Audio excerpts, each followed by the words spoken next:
USC has got problems right now. And forget the college football playoff. If they don't change and start playing better, they're not winning the Pac-12. You are Locked On Pac-12, your daily podcast on the Pac-12 Conference.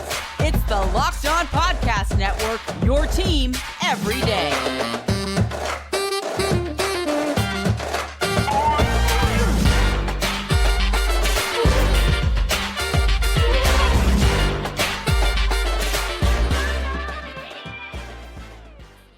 Welcome, everybody, to another episode of Locked On Pac-12. I'm your host, Spencer McLaughlin. Thank you so much for making this your first listen or your first view of the day. Part of the Locked On Podcast Network, your team every day, and your number one source to stay up to date with our media rights and soon to be mostly team-free, but until then, beloved and loaded Conference of Champions. Like, comment, subscribe, rate, review, please, and thank you. Wherever you listen to or watch the show, which today is brought to you by Game Time. Download the Game Time app, create an account, use code LOCKEDONCollege for $20 off your first purchase. USC rankings, power rankings, all that coming up on today's show. And we have a name in the, shall we say, saga of the Pac-12's downfall that definitely deserves a hefty amount of blame. That name is Taylor Randall. We'll get to that later today on the show. But we're starting with USC. Are they playing good football right now? Here's the only upside I can think of if I were a USC fan, which obviously I am not. The Trojans are 6-0, and technically speaking, their goals are still in front of them. Coming into this season, they had goals to make the college football playoff, they had goals to win the Pac-12, they had goals of maybe winning the national championship. All those goals technically are still in front of them. Those goals are technically available to Louisville too. Louisville is a 6-0 football team. Anybody picking them to go to the college football playoff? I'm thinking not. When you're falling in the rankings after wins, it's indicative of what I've been talking about on Monday shows here on the pod, which is the vibe for USC fans shouldn't be great. And guess what? I don't think it is right now. I don't think it should be, and I hear from some USC fans who are not exactly thrilled with the way the product is looking on the field. Because you can be 6-0. But when you've given up 28 points at home to San Jose State, who I believe is 1-5 right now in the Mountain West, 28 points on the road against Arizona State, who just managed 24 points against Colorado's defense in only 17 with a couple minutes to go, and then marched down the field to tie the game late, and the Buffs, of course, won the football game. And then this past week, 28 to Arizona's backup quarterback, Noah Fifita. Boy, did that guy look good. Quarterback of the future much? Kind of seems that way. Jaden Delord, not sure when he's coming back, but regardless. You've got Arizona State, San Jose State, and Arizona, who are all putting up 28 or more points on the Trojans' defense. That's a problem. That's a major problem. And then Saturday, USC saw why that's such a problem. Because they can only win right now one way, and that is the magically heroic efforts of number 13 in that Trojan red and gold. Caleb Williams is outstanding, and when he doesn't play really good football, USC trails Arizona 17-0 on their home field. That's what happens, and that is the problem. And USC's defense didn't have an answer in overtime either. I mean, they allow Arizona to go down the field, score a touchdown, get a 2-point conversion. Look, is 28 points a horrific defensive day? It's not as bad as, say, 41 against Colorado, for instance.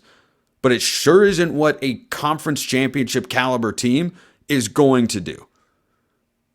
What Washington on the road played better against Arizona than USC at home. I think they played better by a lot. Washington, it ended up being a one-score game. It wasn't actually a one-score game. The Huskies were up 2 possessions for most of the game. They were inside the 5 to make it a 21-point affair with like 5 minutes to go.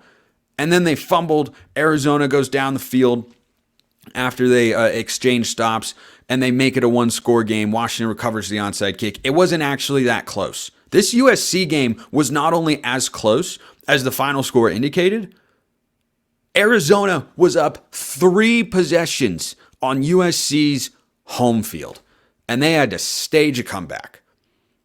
and they had to rely on number 13. Like, it's the same sort of issue that showed up in the Pac-12 Championship game a season ago against Utah. Caleb Williams gets a little dinged up in that game. Still able to play, but is a little dinged up. And what happens? Utah runs away with the football game. I mean, it is all on number 13. He has to be at his best, playing great. He's got a bunch of great weapons. He's got a great offensive coach. But if he isn't playing Heisman caliber football, USC is just not a very good football team. The good news is he does that more often than not. And last year, for instance, he didn't play that way against Oregon State, and they got lucky. He was pushed across the line to gain on 4th down. Chance Nolan threw 4 interceptions. Credit the Trojans defense for that. I don't think anyone credits the Trojans defense for anything right now.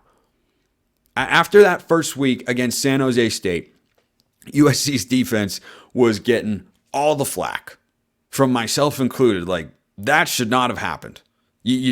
That is an average at best, and we know now they're a below average Mountain West team that went into Los Angeles, put up 28 points. Like, that just shouldn't happen. That should not have been a close game at the half. It was. It was either 21 or 28-14. It was way too close. But then the next 2 weeks against Stanford, Nevada, it looked like things had started to normalize. And since then, it has just been a bad game after bad game for USC's defense. They just don't tackle well. They just don't. If that does not change, if the defense doesn't play better, USC's not winning the Pac-12. This league is too good. We'll see what happens with the Cam Rising situation. If he comes back, Utah is a threat. If he doesn't, they are not. And that could be a benefit to USC. But how can you watch the Trojans at this point in the season and feel anything other than they're losing to Oregon and Washington? What about what they have shown leads you to believe they're capable of winning both of those games? I see at least one loss there, and boy, it feels like 2 right now. I just you can't play like that and win this conference. In another year, like 18, 19, when the league wasn't quite as deep, maybe, but not right now. Not like, it gets real for USC this week. They're an underdog at Notre Dame. Their college football playoff hopes are on the line. They are not going through Pac-12 play undefeated. I didn't think they would before the season, and I don't think they will. It's technically still possible. I could be wrong. Absolutely. It's happened before. But something has to change. There has to be another gear for USC defensively. You can't put it all on the shoulders of one guy week after week after week. That's just asking too much. Washington State comes to mind here, so let's transition to the Cougs. Offensively, my concern with Washington State the last 2 years has been, hey, can you do enough running the football to give Cam Ward some semblance of balance? They don't need to be dominant. They don't need to be 50-50. They can be 70-30. That's fine. But we saw on Saturday the same sort of problem. That Washington State offensive line was overpowered in the running game by UCLA's front 4 and front 7 writ large. They couldn't run the ball, and Cam Ward was off. So when your chips are all in on a great quarterback, when it's good, it's USC beating Notre Dame last year or UCLA last year. It is fantastic. It's really good. Hard to stop. When Washington State is all in and Cam Ward's playing super well, guess what? It's beating Oregon State at home and having a 3-possession lead. But when that is taken away, you have to have a secondary pitch. You can't just have a 99-mile-an-hour fastball. You'll go up against pro hitters who are able to turn it around. It's not an easy thing to do. It's not an impossible thing to do. You can't have just one way to win. And that's how it feels with USC. And offensively, I think for Washington State's defense is much better than USC's by far. Even though USC's got more composite talent, Washington State is better coached. Washington State is better schemed. And they tackle better. Just across the board, they're so much better. But they do have that same similar trait, that their offense feels at times like they need their quarterback to be Superman, or else things just don't go the way that they were planned. So USC escaped, they stay alive, but boy, I don't think they're feeling great right now, and I don't think they can win the Pac-12, barring a significant change. Rankings are difficult. Rankings are immensely difficult. Using Prize Picks, however, is really, really easy. Prize Picks is the largest independently owned daily fantasy sports platform in North America. We're the easiest and most exciting way to play daily fantasy sports. It's just you against the numbers. Instead of battling thousands of other players, including pros and sharks, you pick more or less than a particular total for a player, 2 to 6 player stat projections, and watch the winnings roll in. You get your winnings really quickly. You can go pick receiving yards, passing yards, rushing yards, whatever you want for a particular player. Go in there and check out all the great options that they have. And your entries stay in play even if one of your players gets injured with Prize Picks reboot policy. Go to prizepicks.com/lockedoncollege. Use code LockedOnCollege for a first deposit match up to $100. That's prizepicks.com/lockedoncollege. Up to $100, you get your first deposit match. You know, there are a lot of games this week in the Pac-12, 6 of them to be exact. Do you want to go to one of those? Game Time is the way to do it. You shouldn't have to worry when you're buying tickets to your next big event. Game Time is the fast and easy way to buy tickets for all the sports, music, comedy, and theater events near you. With killer last-minute deals, all-in prices, views from your seat, and their best price guarantee, Game Time takes the guesswork out of buying tickets. They even have tickets available as the game has started. So if you just want to get it at the very last moment, make a last-second decision, Game Time has got you covered. Take the guesswork out of buying tickets with Game Time. Download the Game Time app, create an account, use code LockedOnCollege. That's LOCKEDONCOLLEGE, Locked On College, for $20 off your first purchase. Terms apply. Again, create an account, use code LockedOnCollege for $20 off. Download Game Time today. Last-minute tickets, lowest price guaranteed.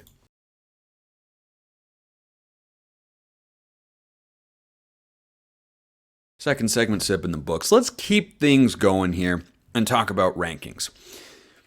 Rankings are hard. It's what separates college football from the NFL, that we have top 25 rankings and everything like that. It's because, as Josh Pate likes to say correctly, you are not where your record says you are, and the week-to-week urgency is far superior to the NFL. Rankings are challenging. And I'll get to my Pac-12 power rankings after week 6 in a moment, but here's why they're tough. Washington State right now is number 19 in the country. Number 19. Oregon State is number 15. Both have one loss.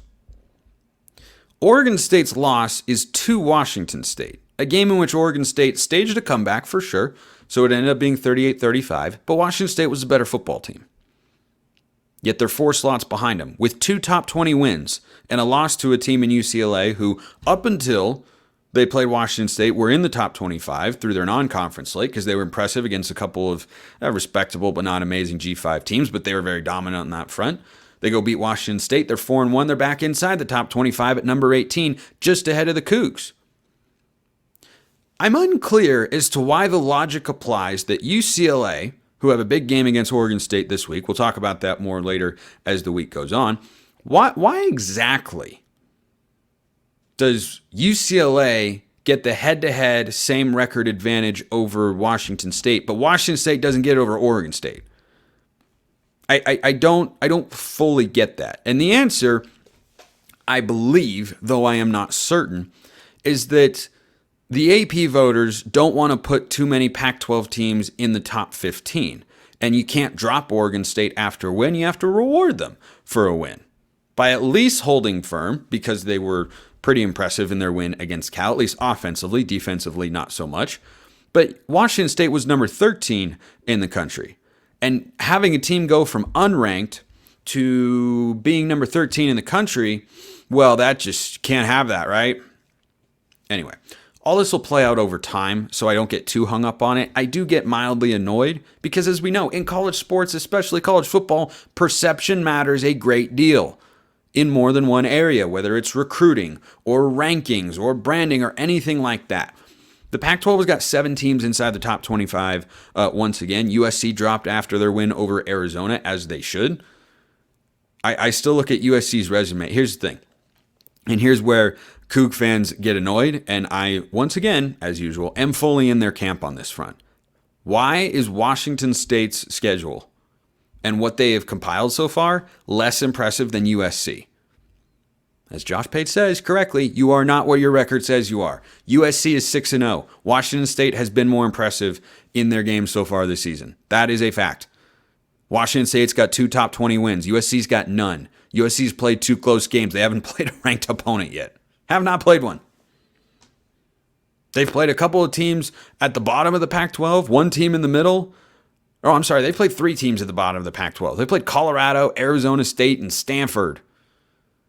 And they've played, Arizona is the best team they've played, who are going to fight to be a bowl-eligible team this year. I think they'll be able to do it because they look pretty darn good. Washington State's got 2 top 20 wins and a loss to a top 25 team in UCLA. It's inconsistent. It's frustrating. It's annoying. But my reminder to everybody would just be to try to put yourself at ease from that frustration is it all plays out at the end of the day. You'll have the chance to prove that you belong above those teams, but it is certainly frustrating for Washington State to be the lowest ranked team in the top 20 amongst the Pac-12 teams that are there when they have 2 top 20 wins on the season, which continue to look good. The Oregon State win continues to look good. You know why? Because it is a really good win. It's a really good win for Washington State. The Wisconsin win continues to look good. The Badgers are on the cusp of being back in the top 25. So anyway, let's get to Pac-12 power rankings here. This is really tough. This is really tough. You can make the case I took the easy way out here, but I'm going to explain myself because I literally sat and looked at this for like 20 minutes trying to find a justification to go one way or the other, and I couldn't quite do it. So here's where I'm at. Washington is number 1 for me. They've been the most impressive to this point. That is backed up by how they, played against Arizona, winning on the road, and that they were up 2 scores for most of the game. Oregon's right behind them. Then there is a gap. There is a gap at this point in time until we see evidence to the contrary. Until Washington State plays at Oregon next week. They've got Arizona this week in a game that I think they will win against the Wildcats at home. Until we see Washington State play one of the top 2 teams in my power rankings right now, it's hard to know for certain how the teams that are in that next tier compare to the top 2. But right now, my power rankings go Washington, Oregon, and then there's a gap. There's got to be a gap, and you can make the gap as large as you want. I think those are clearly, to this point in the season, the best teams that we have seen so far in the conference. They also happen to be squaring off in the College Game Day matchup this Saturday in Seattle. It's going to be awesome.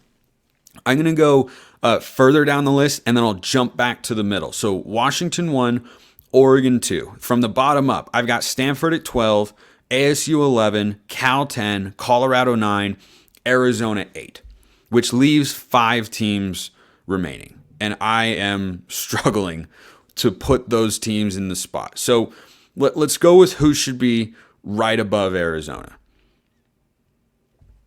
And there again feels like a gap here. Though Arizona is a good team, it feels like although they just played even with USC, so I don't really know if even the logic I was about to lay out would have applied.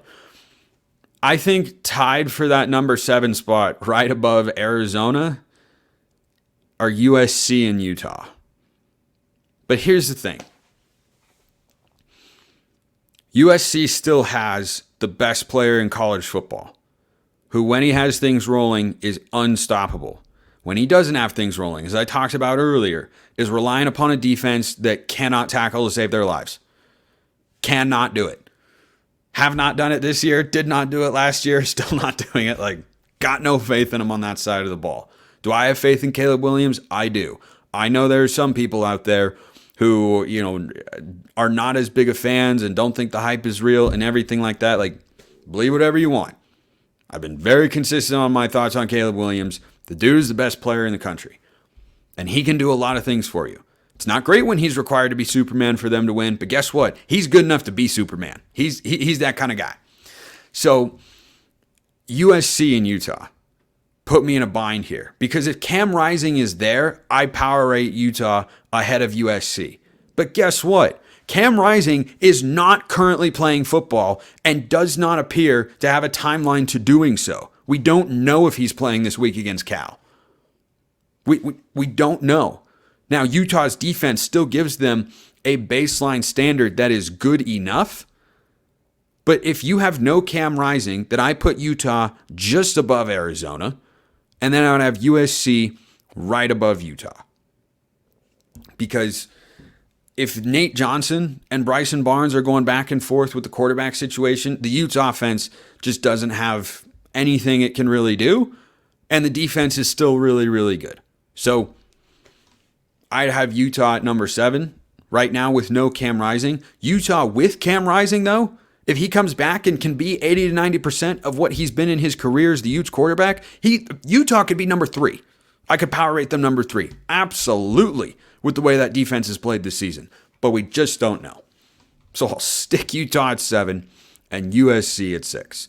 And the other 3, this is just, it's so Pac-12 that it hurts.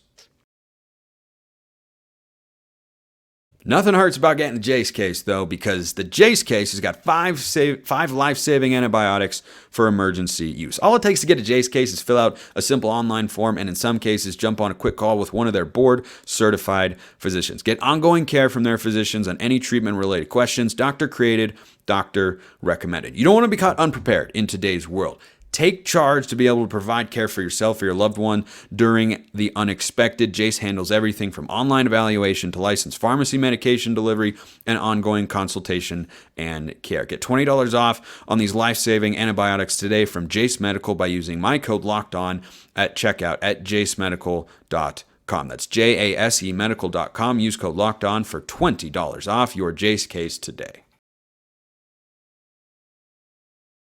So I'm left in a bind here.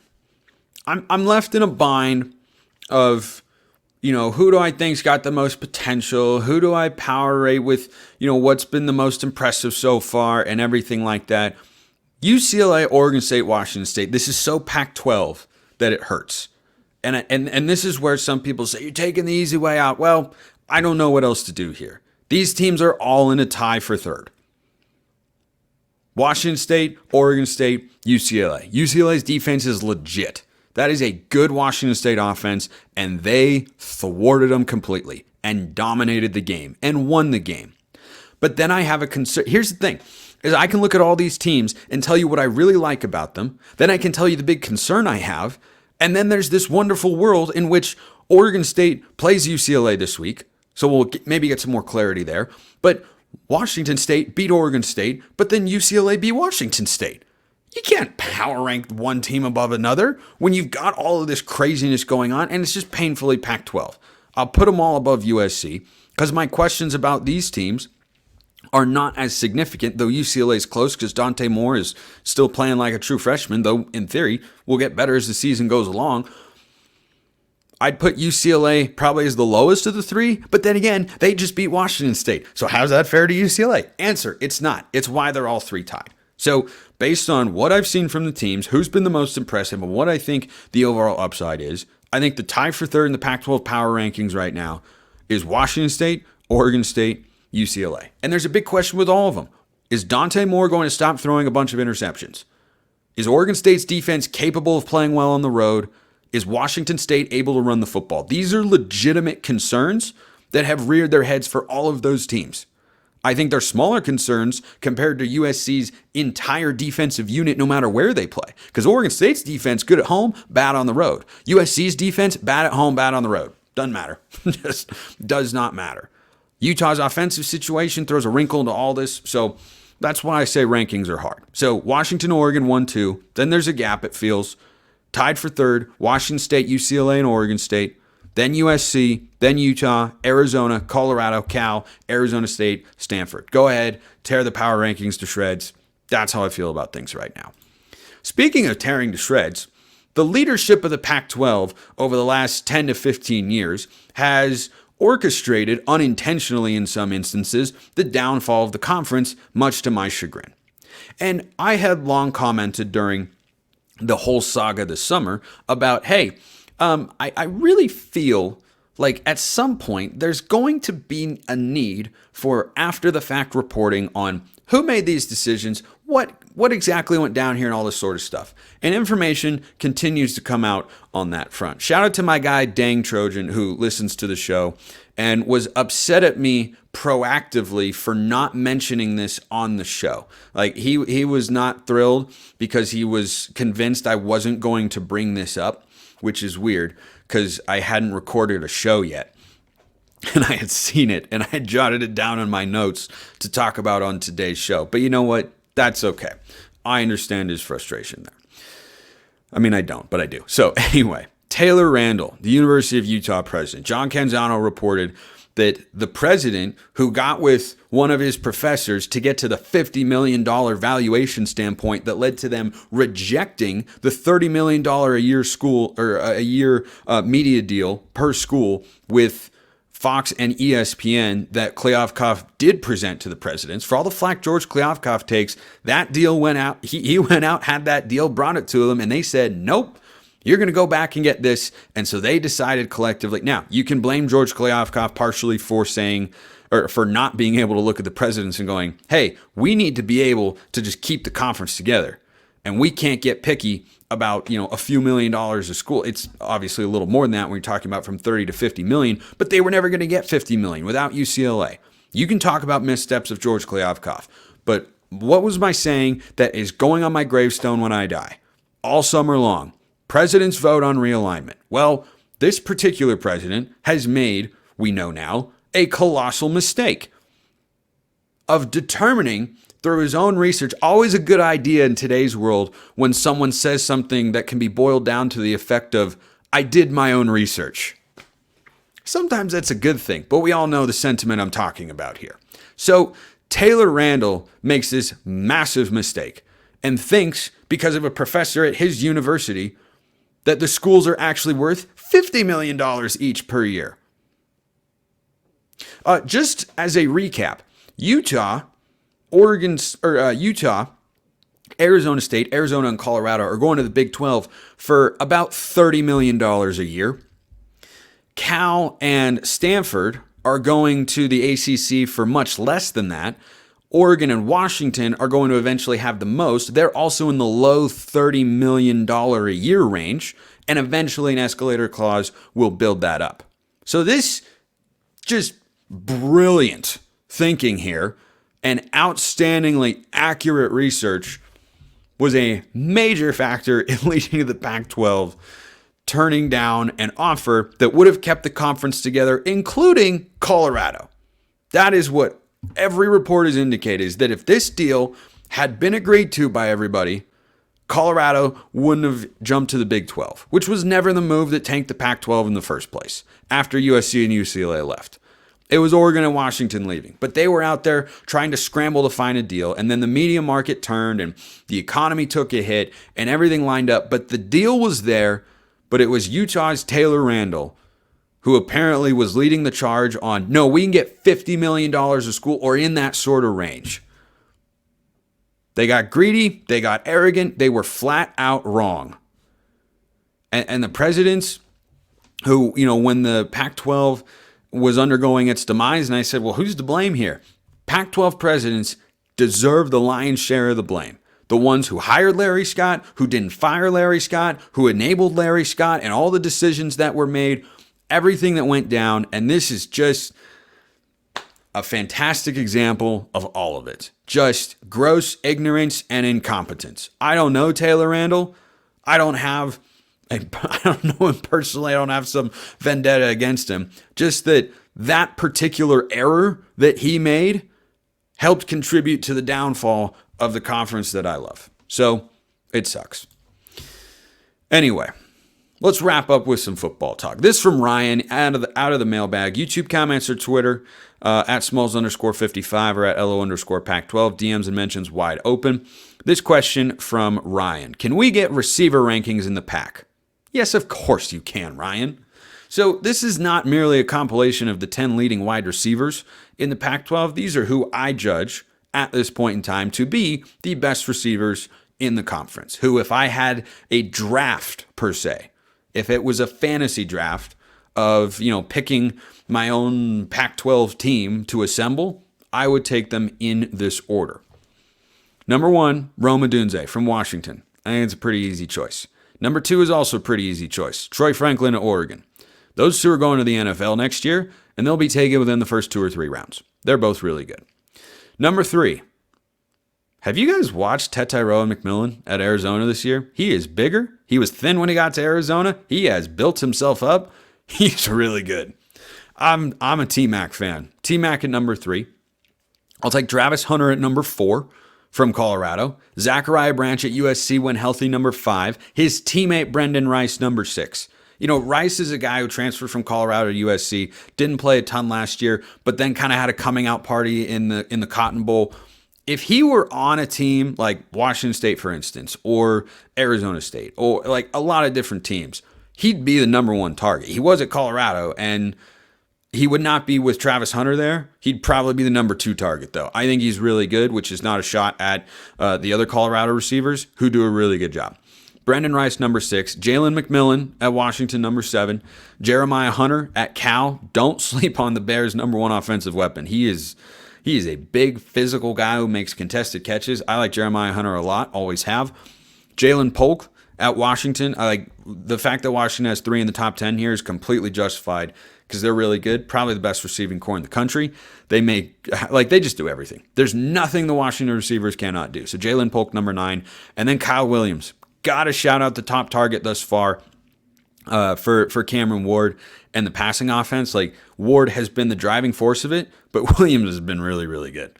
Williams has been good. I'd take him. So Odunze, Franklin, McMillan, Hunter, Branch, Rice, other McMillan, Hunter, Polk, and Kyle Williams. Those would be my top 10.